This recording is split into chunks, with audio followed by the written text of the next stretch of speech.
Sometimes all you need is a single image from which you can make a composite. Let's give it a try with this photo. What I'm going to do is select one of these balloons and make a copy of it. I'll go to the toolbar and I'll long press or double tap the Lasso selection tool. And from the flyout menu, I'm going to choose the Quick Select tool.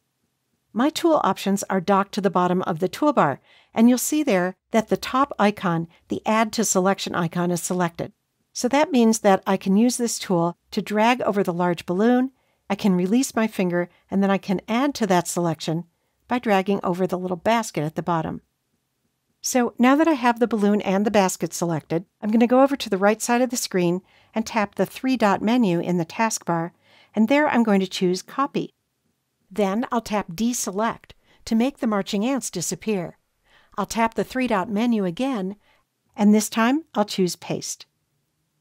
And that creates a new layer that has just a copy of the selected balloon, and you can see that in the Layers panel.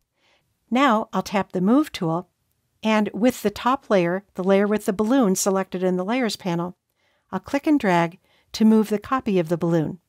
I'll tap the Transform tool in the toolbar to make that smaller so it looks like it's in the distance, and I'll drag any of the corner anchor points, and that allows me to scale the image down proportionally. And then I can press inside of this bounding box and drag to position it wherever I want it.